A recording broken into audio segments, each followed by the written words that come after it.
You're listening to Biz-Souls, the business podcast with an edge, hosted by me, Rona Lewis, and Jeffrey Hansler. Tune in for perspectives and discoveries about the changing world of business. It's time to connect to the heart, soul, and humor of how business gets done.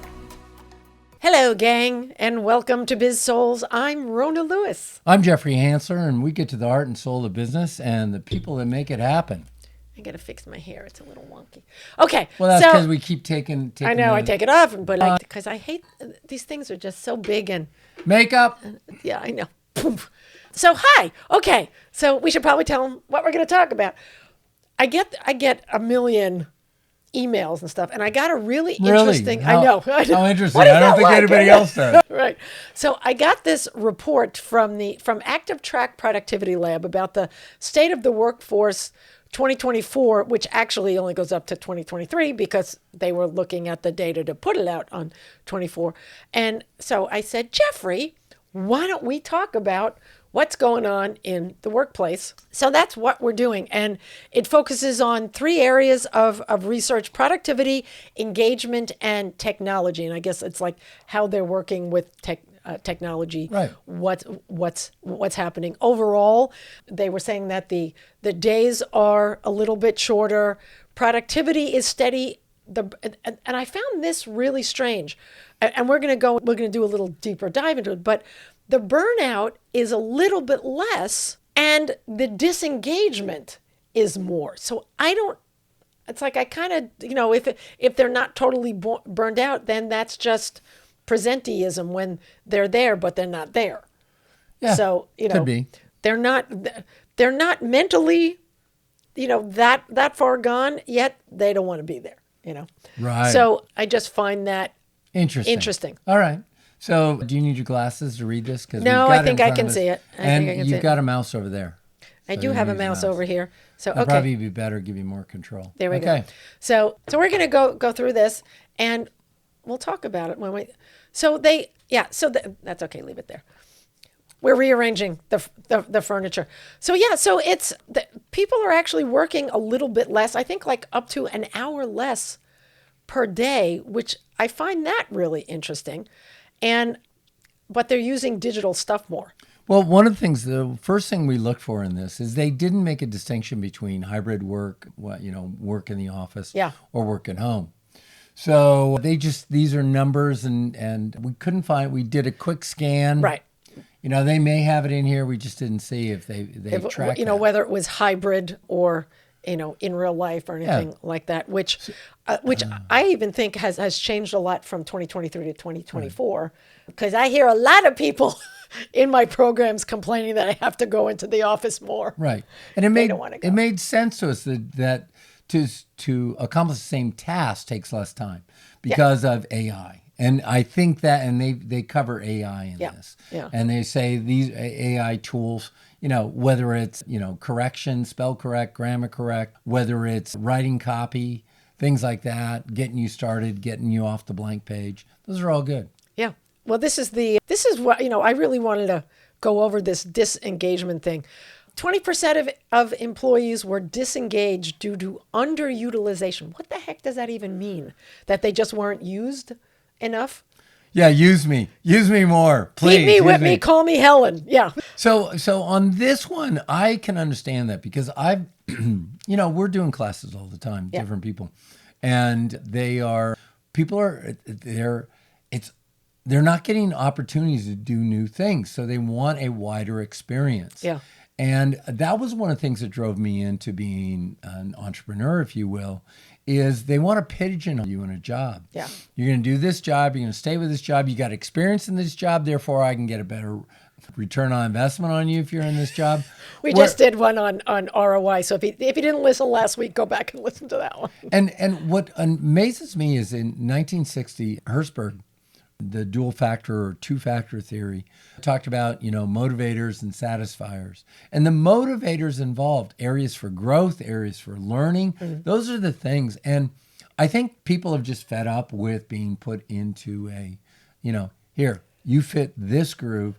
people don't want to be a tool. And yes, I've often called people tools.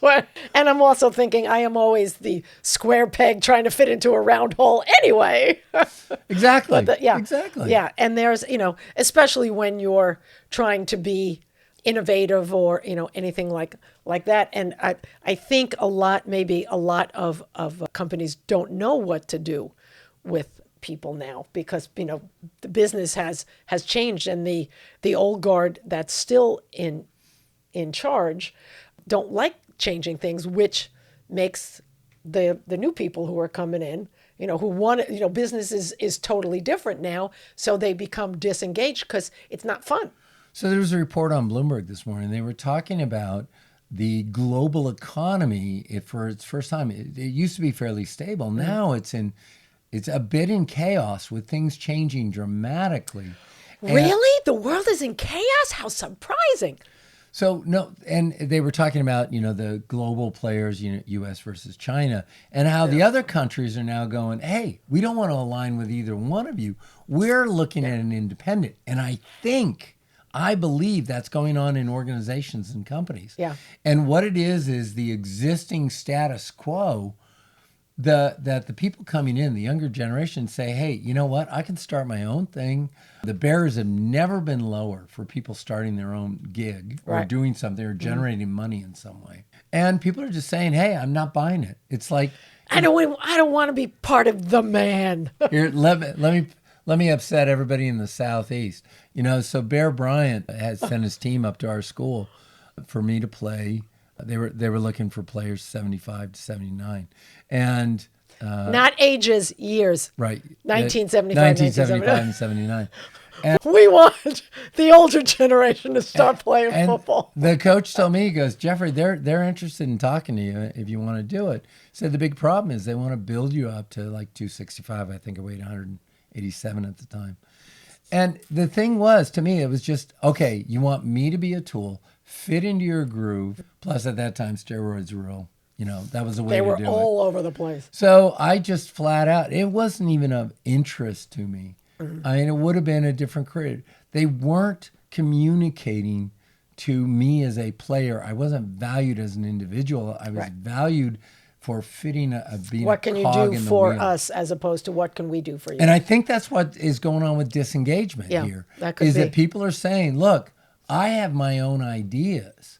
So you're going to have to set up communication and talk to me so that I can get my needs met as well as meeting your needs. And that's where creativity comes in and play and discovering new ways of doing things. And I'm amazed. In 2 years, 2021, the disengagement was 12%. It's almost twice as much in 2023. And I think it's going to speed up.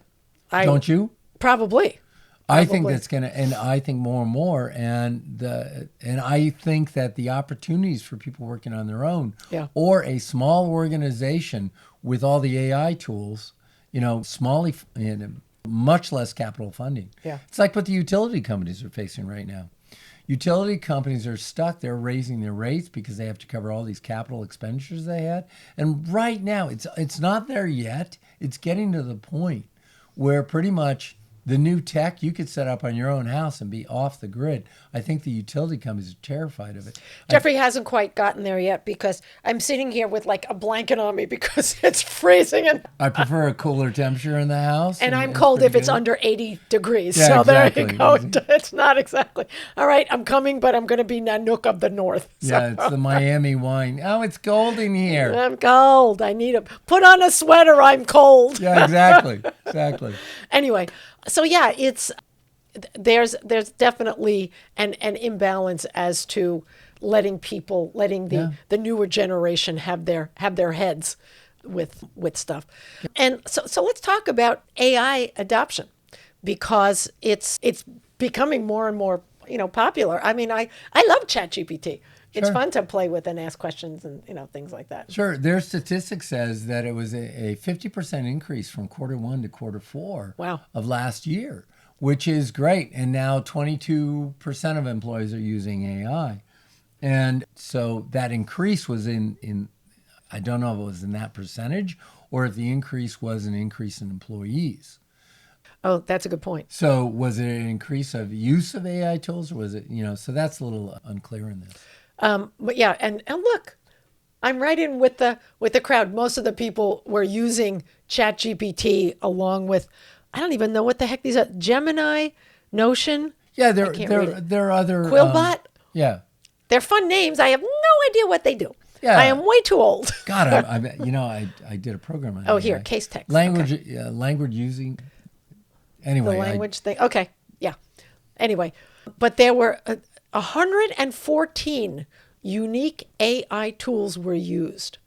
And these are only like the top 5. So there's a boatload of AI that I think in the next year, I can't wait to see what this comes out in like 2026. Well, and again, Bloomberg this morning, get my feed for it. They were talking about Runway, and the guy who is a creator of Runway talks about how it's changing dramatically what's going on with film. And they can, where something used to cost thousands of dollars for 3 seconds of animation, they could do it at for $1 a minute. Yeah. And it's changing. And they're talking about the impact on the economy and artists in general. Well, of course, Disney, that was their whole, their Disney sell for boatload of money, bucket of money, because they were hand drawn. Right. And they're out of business, Yeah, and this is stats. California looks like it's going to lose a lot of jobs. That Hollywood, Disney, Yeah. Oh, Hollywood is changing in so many ways. Yeah. So anyway. And maybe it'll make housing more affordable. Wouldn't that be nice? Yeah, well, we'll have to rethink housing. Yeah. Maybe we make houses that don't destroy the landscape. Well, maybe they'll make houses that have AI in. Yes, exactly. Well, they have smart houses now. Yeah. So, although, what bugs me with that sort of thing. Wait a second. Go back on that. Okay. What are the industries that are using AI? Let's go back more than one. Right there. No. Yeah. Okay. If you want to do that. Oh, Telecom. here. There we go. Right there. Financial services. Right.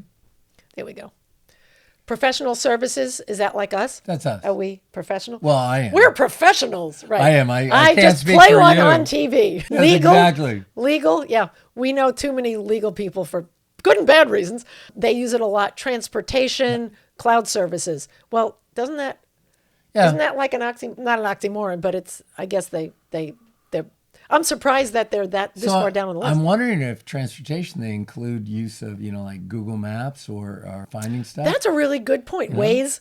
Yeah, our own personal I live use for transportation. on Waze because I have the world. I don't have any Native American blood in me at all. I'm terrible, and I'm sorry. Am I ethnically pointing something out now? I'm not that woke, and it's a compliment. I can't find my way out of a garage, so I have the world's worst sense of direction. The Silk Road and all that. The Middle East was huge in that, and the Jews were a huge part of that. So it should be built in. Well, heck, we got lost in the desert for 40 years, so we're not known for our sense of direction. I think you told me your parents said you were dropped on your head multiple times. So. Anyway, because they couldn't find the bassinet, I guess, so they from room to room. Anyway, so yeah, there's a lot of companies that are using all kinds of ones, and let's pick a few more things. I don't know. I think that's mainly it. Yeah, that was it. Yeah, productivity went up. Oh, I can't work. Productivity went up. All right, and then we have the glossary, but that's it. So I mean, basically, what this is saying that It seems like to me, and tell me if you agree with it, that work is changing exponentially, and there are a lot of companies that are really fighting it tooth and nail. And when you say work is changing, yes, the work itself is changing. The work day, maybe. And the work day is changing. I think the expectations are changing even more dramatically. Okay, yeah. And yes, the companies are switching slowly. And this return to office stuff, I think so much of it is misguided and held to the idea that I have to see them to control them. Mm-hmm. And I think you're giving up more than you can. And I think that it has to be more on an individual basis and more on a career choice. Mm-hmm. And I think you're going to find certain areas where there's a certain group that performs a certain function with a certain skill set that is going to basically say, yeah, if it's return to work, I'm going to go look at a different company. Well, and there are a lot that already are that people just don't want to go back in or go back in more. A lot of the managers and leaders that I work with are hybrid, and their teams seem to like that. Right. If I have to go in and I only have to go in twice a week, awesome. Yeah, exactly. So, whether it's Monday, Tuesday, and they get the rest, or Tuesday, Thursday, so they have a break, whatever it is, they can pick and choose. Even my friend Donna, who owns Encompass International, during the pandemic, everybody worked from home, and they actually closed their building, and they have a much smaller office because they're like, hey, everyone's doing great at home, and they're all for it. Even like she only goes in the office once or twice a week because they're experiential and everything's done online. They don't need it. They saved tons, and they're just as busy. So event planners, they're always about doing meetings and special events and things like that. I think that maybe that concept of event planning is how companies are going to draw people in. Mm-hmm. So you'll almost have an event planning subject for people going into work. So this department will come in and it'll be about events. And those events would be certain meetings? Certain teams. No, exactly. Certain meetings, certain teams, things like that. Except that event planning promotion is how you're going to get efficiency, effectiveness of that thought process. And free pastries. Well, okay, free pastries if you want. Yeah, exactly. Would you like a pastry? Then come to the meeting. I take it we're working through lunch and your stomach is starving. I don't even eat pastries, although a nice rugelach every so often is not a bad thing. So. Exactly. All right. Very good. Okay, so that's our official report on the workforce, and I guess we'd love your comments on this stuff. We'd love to hear. If you work for a company, if you're involved in hybrid remote work, we would love to know what affects you more. Do you get burned out? Are you disengaged? What's your favorite thing about work? Right. What do you hate? All that kind of stuff. Right. You can put that down in the comments. And while you're at it, like, subscribe, tell us everything that you want to know. Maybe we'll do a podcast on it. Spread the news. Spread the word. Tell everyone you know about us. Spread your arms. Give everybody a hug. That's right. Or look like you're flying. There you go. Exactly. All right.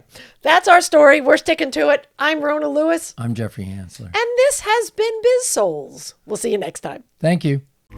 You've been listening to the Biz-Souls podcast with your hosts, Rona Lewis and Jeffrey Hansler. Did you have fun? Subscribe, rate, and leave a review. It's very much appreciated. Talk to you next week.